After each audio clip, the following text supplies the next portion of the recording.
ডাকসু নির্বাচন এই মুহূর্তে করতেই হবে এমন কোনো দাবি আমার মনে হয় খুব একটা জোরালো না। ছাত্র রাজনীতি বন্ধের নামে এক ধরনের অচলাবস্থা তৈরি হলো।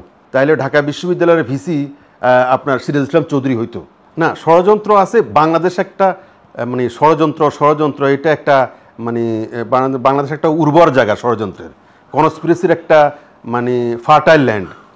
হ্যাঁ, আপনার ষড়যন্ত্র থাকলেও আলোচনা হয়, না থাকলেও আলোচনা হয়। মানে এটা একটা মুখরোচক শব্দ, এটা একটা পপুলার শব্দ ষড়যন্ত্র। তো আমি সেটা জানি না। আমি যেটা বুঝি সেটা হচ্ছে বর্তমান যে ভিসি, আমি শুনেছি, পত্রপত্রিকায় দেখেছি, আপনাদের মিডিয়ার কল্যাণে দেখলাম যে যে 36 পৃষ্ঠার আপনার সিভি দিয়ে যিনি ভিসি হন, ঠিক আছে, 36 পৃষ্ঠার সিভি আপনার উপস্থাপন করে যিনি ভিসি হন, আমি তার যোগ্যতা নিয়ে প্রশ্ন তুলছি না। আমার জীবনেও শুনি নাই যে একটা সিভির এত মানে মানে এরকম মানে ভ্যালু থাকতে পারে এবং এত ওজন থাকতে পারে। 36 পৃষ্ঠায় কীভাবে একটা মানে ইয়ে হয়, সিভি হয়, ঠিক আছে, হইতে পারে। সেই 36 পৃষ্ঠার সিভি দেখে আমাদের সংশ্লিষ্ট মহল মানে বিভ্রান্ত হয়েছে কিনা জানি না, উচ্ছ্বসিত হয়েছে যে ওনার দ্বারাই বিশ্ববিদ্যালয় সঠিকভাবে চলবে। দেখেন, একটা কথা আমি আপনাকে বলি, ঢাকা বিশ্ববিদ্যালয় এমন একটা বিশ্ববিদ্যালয়, ঢাকা বিশ্ববিদ্যালয় বলা হয় গণতন্ত্রের সূতিকাগার, মেধা চর্চার সূতিকাগার বলা হয়, প্রাচ্যের অক্সফোর্ড বলা হয়। সেই প্রাচ্যর অক্সফোর্ডে এখানে আপনি দেখবেন কখনোই ঢাকা বিশ্ববিদ্যালয় কখনোই এস্টাবলিশমেন্টের পক্ষে থাকে না, আপনি এটা মানতে হবে।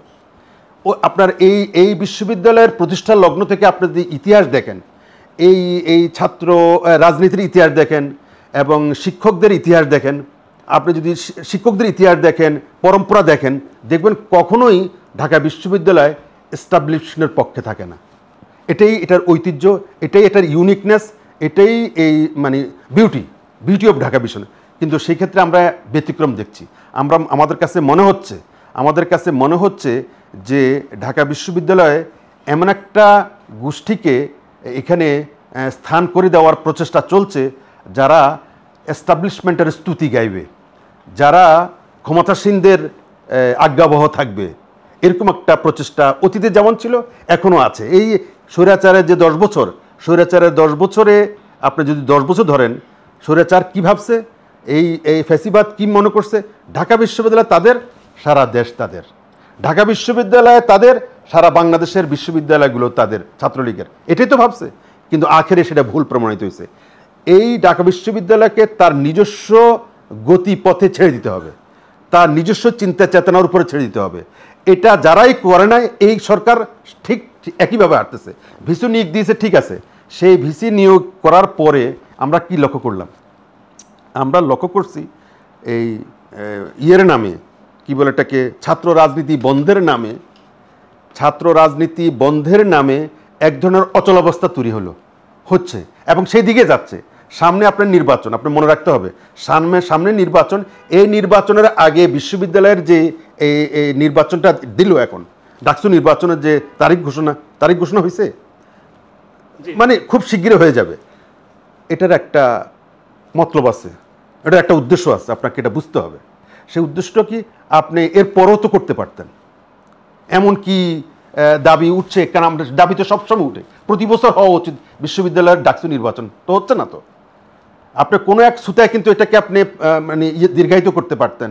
জাতীয় নির্বাচন যেখানে আপনি দীর্ঘায়িত করছেন, এটা নিয়ে আপনি একটা মাথা পাতেন, এখন কেন হইল? এটার একটা উদ্দেশ্য আছে। সেই উদ্দেশ্য হচ্ছে ওই অতীতে যেভাবে বলা হতো যে ঢাকা বিশ্ববিদ্যালয়ের ডাকসু নির্বাচনে যারা জিতে তারা বাংলাদেশের জাতীয় নির্বাচনে প্রভাব ফেলবে এবং তারাও জাতীয় নির্বাচনে জয়ী হবে।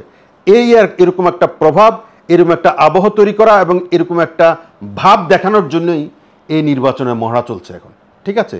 তাহলে কি হচ্ছে, এই উদ্দেশ্যটাই খারাপ, আমি এটাই বলতে চাচ্ছি। না হলে ডাকসু নির্বাচন এই মুহূর্তে করতেই হবে এমন কোনো দাবি আমার মনে হয় খুব একটা জোরালো না। হ্যাঁ, করলে ভালো। জাতীয় নির্বাচন সব শেষ হয়ে যাওয়ার, যেখানে স্থানীয় সরকার নির্বাচন হচ্ছে না, যেখানে অন্য কোনো নির্বাচন হয়, শুধু সবার অ্যাটেনশন হচ্ছে জাতীয় নির্বাচন, তাই তো? সবার অ্যাটেনশন কিন্তু জাতীয় নির্বাচন। নো, সেটা তো আরেক জিনিস। সংস্কার জাতীয় নির্বাচন, সব রাজনৈতিক দলগুলোর এখন হচ্ছে জাতীয় ইস্যু। ঢাকা বিশ্ববিদ্যালয় কিন্তু জাতীয় ইস্যু নয়। এখন আপনি সেটার এনে এই এক ধরনের অস্থিরতা তৈরি করা এবং ছাত্র রাজনীতির মধ্যে একটা মিসকনসেপশন তৈরি করা, মিসআন্ডারস্ট্যান্ডিং তৈরি করা, এবং এখানে একটা গোষ্ঠীকে একটা দলকে আপনার প্রায়োরিটি দিয়ে এস্টাবলিশমেন্টের পক্ষে রাখার একটা অপচেষ্টা, এটা হইতে পারে কিনা, এটা আমার মানে অনেকের, আমি সহ অনেকের এরকম মানে চিন্তাভাবনা আছে। সেই ঢাকা বিশ্ববিদ্যালয়ের ভিসি সাধারণত, আমি যেটা বলি, ঢাকা বিশ্ববিদ্যালয়ের শিক্ষক ভিসি এটা শুধু একাডেমিক পদ না, এটা শুধু যদি এরকম হইতো তাহলে ঢাকা বিশ্ববিদ্যালয়ের ভিসি আপনার সিরাজ ইসলাম চৌধুরী হইতো।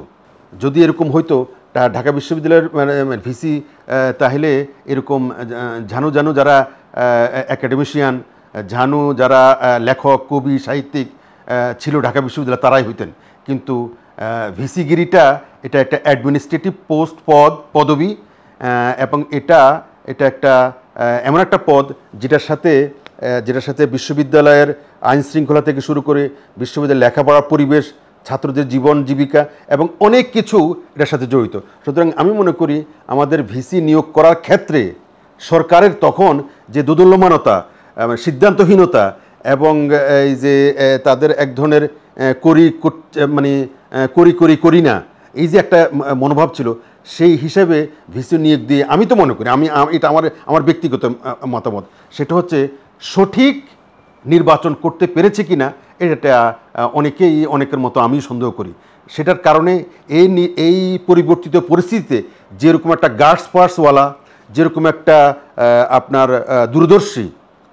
দূরদর্শী গার্ডস পার্স এবং যেরকম ভিশনারি এবং মিশনারি ভিসির দরকার ছিল ঢাকা বিশ্ববিদ্যালয়, মানে প্রাচ্যের অক্সফোর্ড, যাকে বলা হয় প্রাচ্যের অক্সফোর্ডের ভিসি, এটা আমরা মনে করি এখানে ছিল মানে মতিন চৌধুরীর মতো ভিসি, ফজলুল হালিম চৌধুরীর মতো ভিসি, এখানে ছিল মনিরুজ্জামান মতো ভিসি, এখানে ছিল আপনার আরেকজন যে ছিলেন, উনি আমার শিক্ষক ছিলেন রাষ্ট্রবিজ্ঞানের, আমার এই মুহূর্তের নাম মনে পড়ছে না, এমাজউদ্দিন আহমেদ।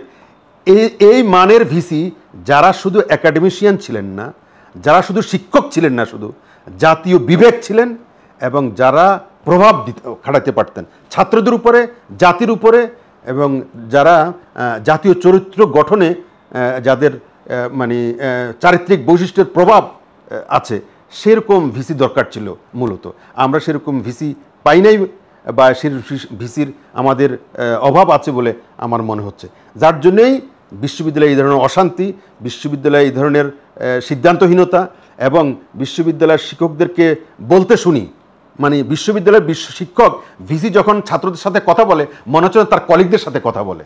বিশ্ববিদ্যালয়ের শিক্ষক এবং ভিসি এবং অ্যাডমিনিস্ট্রেশন যারা আছে, তারা যখন তার ছাত্রদের সাথে রাজনৈতিক দলে, আমাদের আমলে 90 সালের আমরা তো কখনোই কোনো শিক্ষক কোনো ভিসিকে ছাত্রের সামনে কথা বলতে কখনোই এরকম বুক কাঁপতে দেখিনি, এরকম অস্থির হইতে দেখিনি, এরকম মানে নতজানু হইতে দেখিনি।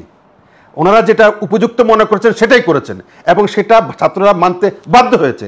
এখন ভিসিরা কথা বলে, ছাত্ররা কোন কথায় মানে সন্তুষ্ট হবে, কোন কথা তারা অসন্তুষ্ট হবে, কোন কথা বললে ছাত্রদের মন জয় করা যাবে, কোন কথা বললে মানে ছাত্রদেরকে তুষ্ট করা যাবে, সেই অনুযায়ী তারা কথা বলেন। তো এরকম ভিসি দিয়ে বিশ্ববিদ্যালয় প্রশাসন এবং বিশ্ববিদ্যালয়ের সঠিক শিক্ষার পরিবেশ, গবেষণা পরিবেশ এবং আগামী দিনের শিক্ষা মানে দেশ গড়ার কারিগর তৈরি হবে সত্যিকার অর্থে। এবং সবচেয়ে বড় কথা হল যে চরিত্র গঠনের যে একটা মানে মাধ্যম শিক্ষা, সেটা কতটুকু হবে সেটা নিয়ে আমার সন্দেহ আছে।